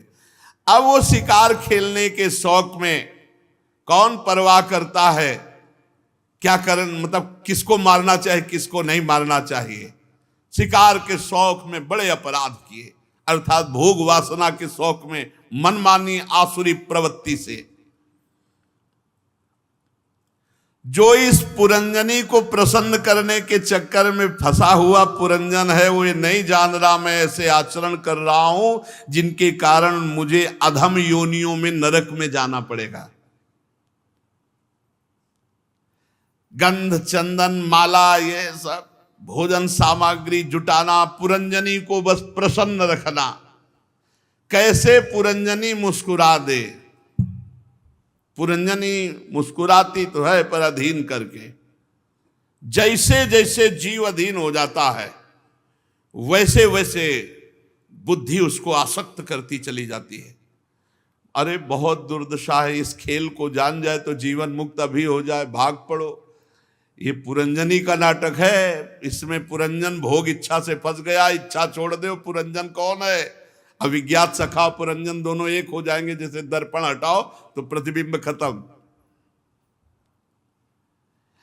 अब जो ही वो शिकार खेल के आया तो पुरंजनी बोली नहीं। वो दासियों से हाथ जोड़ के पूछा पुरंजन की, मेरा तो सर्वस्व लुट गया, क्या अपराध बन गया मुझसे? दासियों ने कहा, नरनाथ मुझे मालूम नहीं तुम्हारी प्रिय पत्नी ने क्या ठाना है, वो आज तो बोलेंगी ही नहीं, नाराज है। पुरंजन आसक्त हो चुका था, अस्त व्यस्त होकर चरणों में गिर गया पुरंजनी की। आसक्ति को तो कोई आसक्तवान पुरुष ही समझ सकता है। भोगी और आसक्ति थोड़ा हट करके है। भोगी को कहीं भी भोग मिले उससे कोई मतलब नहीं। आसक्तवान भी भोगी होता है, पर आसक्ति प्रदान होने पर वो जिस पे आसक्त हुआ उसी पे आसक्त रहेगा, दूसरे की तरफ नहीं आंख उठा के देख सकता। ये पुरंजन पुरंजनी से आसक्त था। बहुत व्याकुल होकर चरणों में गिरा और बोला, सुंदरी, वे सेवक तो बड़े अभागे होते जो अपने स्वामी को प्रसन्न न कर पावे, और मेरे से यदि अपराध बना तो उचित दंड दीजिए, क्योंकि अपने प्यारे के द्वारा दिया हुआ दंड बहुत मीठा होता है। पर आप ना बोले ऐसा ठीक, ये दंड मत दीजिए। अब जो जो विनय स्त्रैण पुरुष करता है वो सब पुरंजन ने विनय की। बड़े नखरे दिखाए, लिखा है नखरा, बड़े नखरे दिखाए, और जब देखा कि पुरंजन पूरे अधीन हो चुका है तब फिर मुस्कुरा दिया। अब उस कामिनी में आसक्त चित्त को पता ही नहीं चला कि आयु व्यतीत हो गई। वो उस रमणी ने ऐसा आसक्त किया पुरंजन को कि जिस कार्य के लिए वो आया था वो भूल गया, और पुरंजनी में आसक्त होकर पूरा जीवन व्यतीत कर दिया। पूरी जवानी पुरंजन की ऐसे बीत गई मानो अभी आधा क्षण ही बीता हो। पुरंजनी से 1100 पुत्र और 110 कन्याएं हुई। ये सब वृत्तियां हैं, वृत्तियां। ये पूरा परिवार पौरंजनी नाम से विख्यात हुआ। सब एक दूसरे के ब्याह, पुत्र का किसी बधू से, पुत्री का, पूरा जीवन। स्त्री लंपट, वृद्धावस्था को प्राप्त, फिर भी पुरंजनी से दूरी नहीं। इतने में चंडवेग नाम का एक गंधर्वराज, 360 महाबलवान गंधर्व उसके अंडर में रहते हैं। 365 दिन होते हैं, 360 महाबलवान गंधर्व, और इनके साथ मिथुन भाव से उतनी ही गंधर्वियां। मिथुन भाव कृष्ण पक्ष शुक्ल पक्ष, बारी बारी से चक्कर लगाकर भोग विलास सामग्रियों की भरी पूरी इस 9 द्वारों वाली नगरी को ये नष्ट करती रहती है। चंडवेग अपने अनुचरों के साथ राजा पुरंजन के नगर को विध्वंस करना प्रारंभ किया तो 5 फण वाले सर्प ने रोका। ये पुरंजन पुरी की चौकसी करने वाला 100 वर्ष तक अकेला लड़ता रहा, 720 गंधर्व गंधर्वियों से युद्ध करता रहा, बहुत से वीरों के साथ युद्ध करने के कारण वो बलहीन हो गया। अब स्त्री के वशीभूत महल में पड़ा हुआ पुरंजन बूढ़ा स्त्री के समीप ही, उसे पता चला कि अब तो आसपास शत्रुओं ने घेर लिया। एक दिन काल की एक कन्या वर की खोज में त्रिलोकी में भटक रही थी, किसी ने स्वीकार नहीं किया। काल की कन्या वृद्धावस्था, जरा, उसे दुर्भगा कहता थे तो इसलिए कोई उसे स्वीकार नहीं किया। उसने जबरदस्ती आकर के पुरंजन को स्वीकार किया। बूढ़ी अवस्था, वृद्धावस्था। बहुत हम लोगों की हम यही दुर्दशा है। इसी पुरंजन पूरा इसी में आगे चलकर इसका व्याख्या भी करते हैं। यमनराज अपने श्रेष्ठ वीरों के साथ ऊपर से चढ़ाई कर दी पुरंजन के ऊपर, और ये गुप्त रूप से पता ही नहीं चल पाया पुरंजन को। ये काल कन्या जिसके यहां जाती, जिसके समीप जाती, जर्जर कर देती है, और यमनराज मृत्यु फिर उसे नष्ट कर देता है। प्रज्वार नामक उसका भाई है। ये भयंकर गति से त्रिभुवन में विचरते रहते हैं। अब बलात् इतना आक्रमण हुआ उसकी नगरी में, सब नष्ट भ्रष्ट हो गई पूरी नगरी।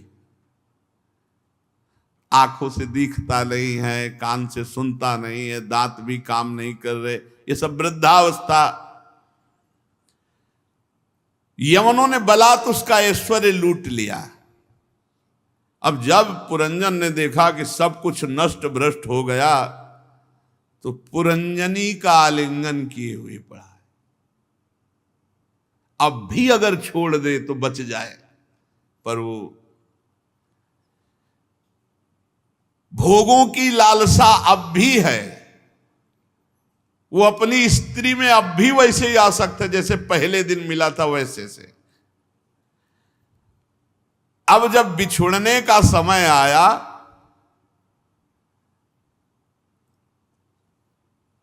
काल, मृत्यु, जरा, इन सब का आक्रमण। प्रज्वार ने आग लगा दी पूरी पुरी में, नगरी जलने लगी। पुरंजन बड़ा व्याकुल हुआ।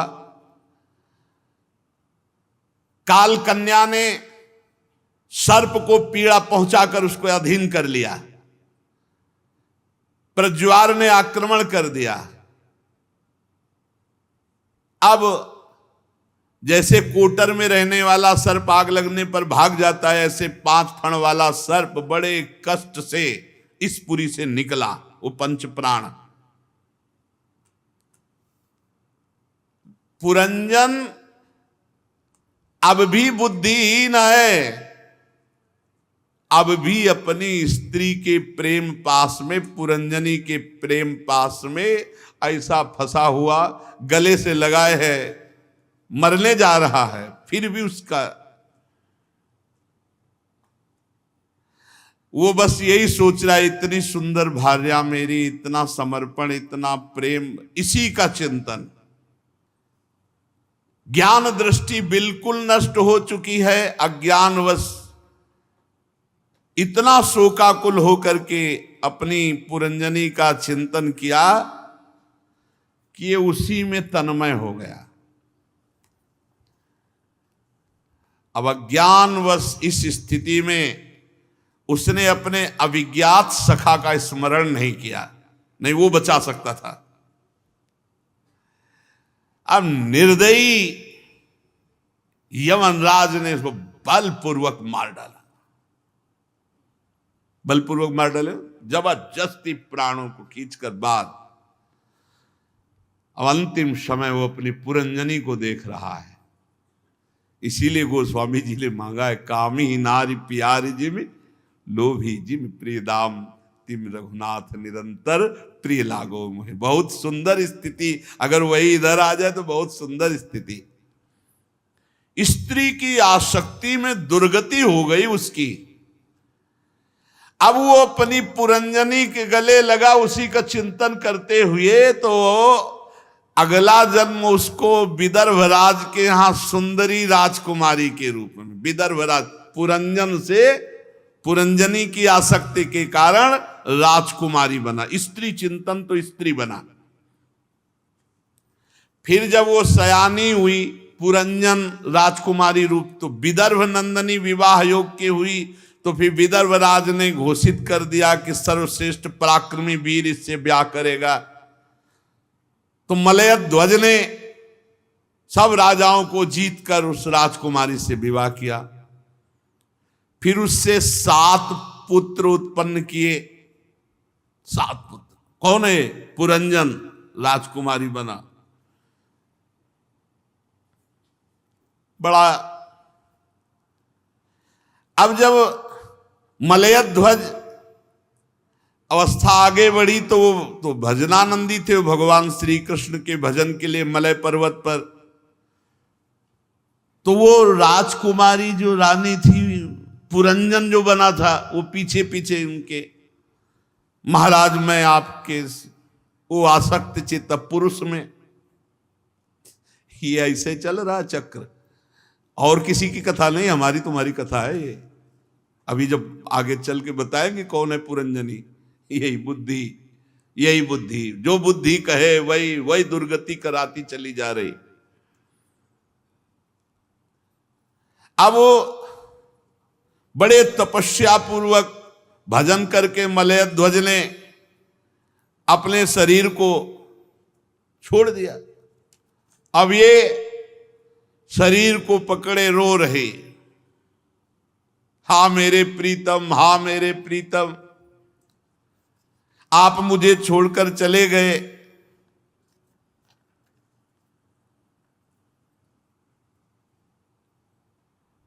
भगवान ने उस समय कृपा की।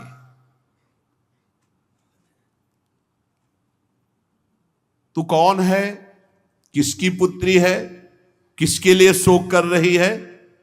ब्राह्मण के रूप में भगवान प्रश्न कर रहे हैं। ये सोया हुआ पुरुष कौन है? बता सकती हो? और मेरी तरफ देखो, मैं तुम्हारा अविज्ञात मित्र हूं। हम तुम एक साथ खेलते हैं, लेकिन तुम हमें भूल गए हो, हम तुम्हें नहीं भूले। सखा मेरी याद कर, मैं तुम्हारा अविज्ञात नामक सखा हूं। तू भोगों में भूल करके मेरा विस्मरण कर दिया, लेकिन मैंने तेरा विस्मरण नहीं किया। मैं आज भी तुझे याद कराने के लिए तेरे पीछे खड़ा हूं। देख तू, हम दोनों हंस हैं। यही बात है। शास्त्रों वर्ष हम दोनों एक ही होकर रहे हैं। बड़ा गूढ़ वचन है। किंतु मित्र, तुम विषय भोगों की इच्छा से हमें भूलकर इस लोक में रमण करने लगे। तुमने घूमते घूमते एक स्त्री में आसक्त हो गए।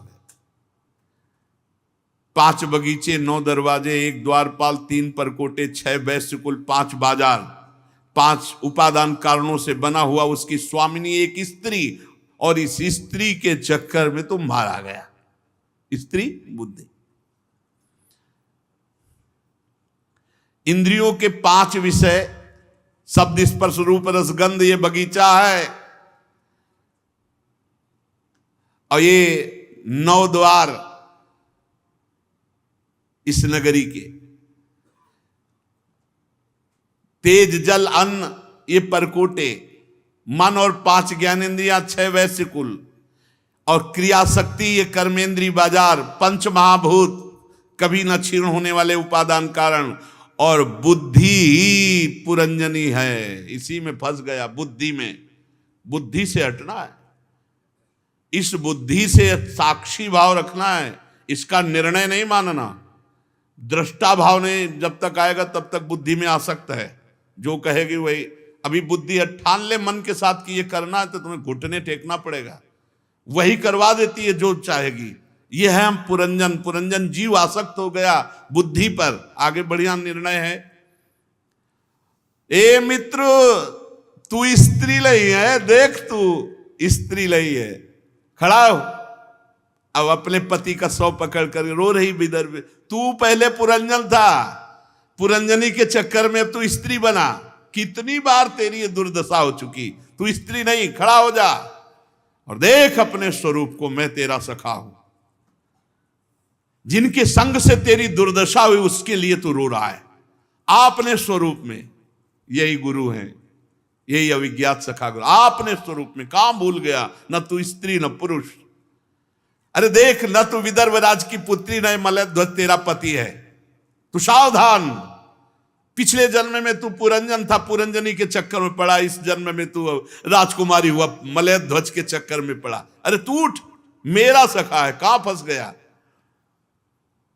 पहले जन्म में तू पुरुष समझता था, इस जन्म में अपने को स्त्री मानता है। देख देख, मेरी तरफ देख, देख मेरा और तेरा स्वरूप एक है, मैं हंस हूं। अब वो जो रो रही थी हापति हापति, अब तो सावधान हुई और प्रभु की तरफ देखा। प्रभु ने कहा बहुत सुंदर, अहम भवान न चान्यस्त्वम त्वमेवाहम विचक्षुभो। देख देख तू मेरी तरफ, मेरे और तेरे में कोई भेद नहीं। जो तेरा स्वरूप मेरा स्वरूप, मैं और तू एक है। अहम भवान न चान्यस्त्वम, तू अन्य नहीं है, मैं ही तू है, तू ही मैं है। विचार कर, विचार कर, तू वही है जो मैं हूं, जो मैं हूं वही तू है।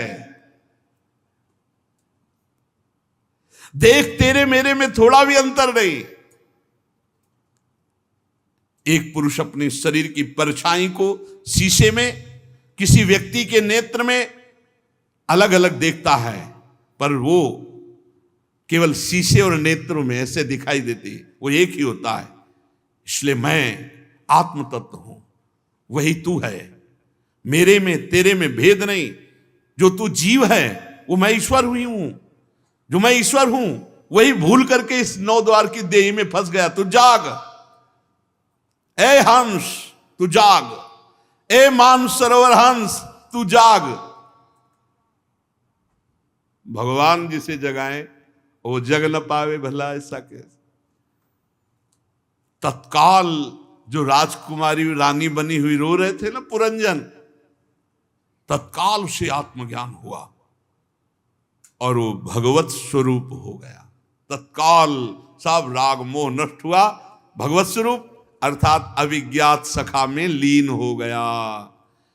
प्राचीन बर्ही, तुम वही पुरंजन हो जिसका मैंने कथा सुनाई, परोक्ष रूप से वर्णन किया, उसका स्पष्ट रूप से वर्णन सुनो। पुरंजनोपाख्यान का तात्पर्य देवर्षि नारद जी आगे।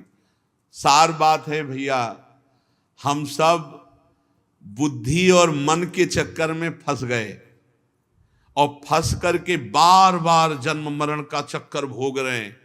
कुछ नहीं करना है, 1 मिनट में हिसाब हो गया। पूरन सदगुरुदेव मिल जाए और केवल इतना कि उठ तू और कोई। ये साधना केवल असाधनों के त्याग के लिए कुछ चले, बस जागना है। जैसे जगाया नहीं, उठ उठ, वो रो रहे हैं, ये क्रम चल, पुनरपि मरणम पुनरपि जननम पुनरपि, ये कब तक चलता है। ए जागो, कैसे जागे, जगे तो हैं। अगर नाम जब चल रहा है और सावधानी से देखो कि बुद्धि अगर हमको भोगों की तरफ ले जा रही है तो हमारी दुर्गति कराने वाली है। हम दृष्टा भाव से रहें, साक्षी भाव से रहें, इससे लड़ें, इसके अनुकूल न बन जाए, घुटने न टेक दें। और इतना जलाता है हृदय, ये अंतःकरण, देखो ना आप जब ना कर दो तो कितना जलाता है। जो आप भोग रहे हैं जो भी, उसको ना केवल करो आप, फिर इनका तांडव देखो। मन और जब बुद्धि खिलाफ हो जाए ना तुम्हारे, फिर देखो तुम बार बार समझे नहीं आता, आप करें तो क्या, तो समझ में क्या फिर आता, फिर घुटने टेकने पड़ते हैं। हाँ बताओ, बोले हमको ये खाना है, लाते हैं भी लाते हैं, ये दिखाओ, ये दिखा देते हैं। यही तो चल रहा है पूरा, इसी पुर के अंदर सारा खेल हो रहा है, देख लो ना, इसी पुर के अंदर सारा खेल हो रहा है। पांच फण वाला सर्प प्राण है, पुरंजनी बुद्धि है, जैसा बुद्धि निर्णय करे वैसे। बुद्धि कहे ये राक्षस, तो हम चाहे जितना बड़ा महात्मा हो, हमारी बुद्धि कह दी तो मान लिया। और है कौन? साक्षात परमात्मा का अंश है, परमात्मा स्वरूप है। और भगवान हमारे साथ हैं, हर समय साथ हैं भगवान। अविज्ञात सखा को बुलाया थोड़ी विदर्भ राजकुमारी के रूप में जब हुआ, भगवान ने कहा गे लाश पकड़े उठ, देख हम तुम दोनों एक अंश हैं, न तो स्त्री है न कोई पुरुष है, परमात्मा स्वरूप है। भाई यही जानना है यार, यही जानकर व्यवहार करो। इसीलिए पहले गुरुकुल में शास्त्र पढ़ाए जाते थे, संयम, नियम, तपस्या, आराधना, भगवत साक्षात्कार, और फिर गृहस्थ माया में जाओ बाजार में। अब कोई तुम्हें नहीं पकड़ सकता। और यहाँ जन्म से माता पिता बालकें बुलावें, उधर भरे सोई जतन सिखावें, समाधान है भगवान की प्राप्ति। इसलिए खूब सत्संग ध्यान से सुनो और सावधान होकर ये जन्म अविज्ञात सखा भगवान की प्राप्ति के लिए खूब नाम जप करते हुए अपने कर्तव्य का पालन करो। शेष चर्चा आगे। श्री राधा वल्लभ लाल की।